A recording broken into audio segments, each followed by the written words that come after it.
welcome to Talk on Nevada. I'm your host, Andy Matthews. And the subject this week is higher education spending. How much are we spending on higher ed? Is it too much, too little?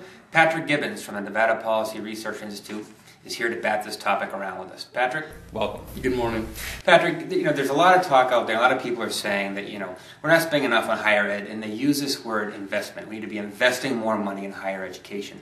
You wrote a piece recently in Nevada Business in which you said, Nevada is heavily invested in higher education already, but the return on that investment has been poor. How so? Well, it's very true. Nevada is highly invested in higher education, and the evidence clearly shows that from 2001 through 2008, before the big budget cuts came in, higher education appropriations were growing at a rate that was 3 times higher than inflation. As far as investing, attracting new labor, attracting business and whatnot, Nevada had a net migration over the last decade that was larger than the combined net migration of all 38 states with a top-tier public research university. And now, when you talk about the fact that we are heavily invested in education, higher education, give us some numbers. How much are we spending, and then to kind of set some context, how does that stack up with what other states are spending in their public higher ed systems? The U.S. Department of Education has done a survey of higher education expenditures and graduation rates, and the Education Trust on their website collegeresults.com has assembled that in a giant database. And according to that, UNLV spends about $16,537 per pupil. Now this is in 2006, that's the latest data that's available from the U.S. government.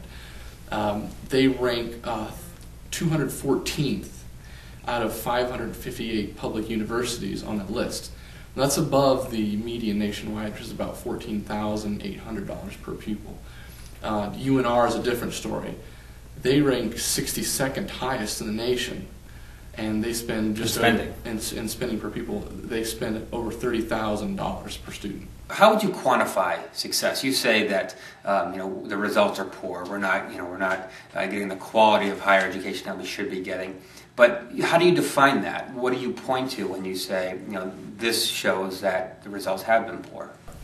Well, you could look at the number of students who graduate from the university and receive a job or earn a job after graduation. That requires a college degree. I don't have that data available. What we do have is how many students do graduate from those universities. And according to the college results, the University of Nevada, Las Vegas only graduates 40.6% of its students after 6 years. Now that is a slight improvement from the previous year of just about 1%.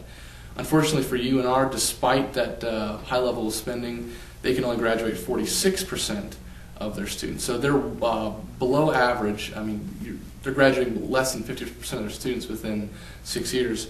At both universities, we're talking about less than 14% of the students graduating on time. That's within 4 years. There seems to be something sort of counterintuitive going here, because one might look at this and say, okay, if we want a better result from our higher education system, an obvious way to get there would be to spend more money. And we spend more money in higher education, we're going to get better results. You're saying we're already making a pretty heavy investment in higher education, and we're not seeing results. Why is that the case? Why isn't spending this amount of money getting the job done?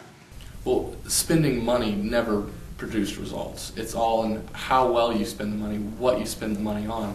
And I don't have the answers on how we could improve the quality of higher education in the state, but demanding more and more money each year isn't going to be the solution, because it hasn't worked in the past and it's not working right now. What are some of the things you think we should at least be looking at and trying? Successful universities, what are the kinds of reforms or policies that they have implemented that have at least begun to show some real results in terms of educational quality? Well, the Virginia Tech math department found significant savings in terms of about 75% savings per pupil, per student in the math department by they essentially leased a department store that had gone empty and converted it into a computer lab. The head of the math department wrote a computer program. It was a modular learning program that allowed students to take basic math courses at the university without the supervision of a full-time professor, which is very expensive to obtain. They had graduate students that would sit in at the computer lab, and students could come in and learn on their own time, take as much time as they needed to complete the computer lab, and they were learning on their own time rather than the 50 minutes they had with the professor. So that's one way you can introduce the modern technology with innovative ways to address educational needs and lower costs at the same time. All right, Patrick, we're going to leave it right there for today. Thank you very much. Of course, I want to thank all of you for tuning into this week's edition of Talk on Nevada. We invite you, as always, to check us out on the web at mpri.org for more information on this topic and other private solutions to public challenges facing our Silver State. Thank you, and we'll see you next time.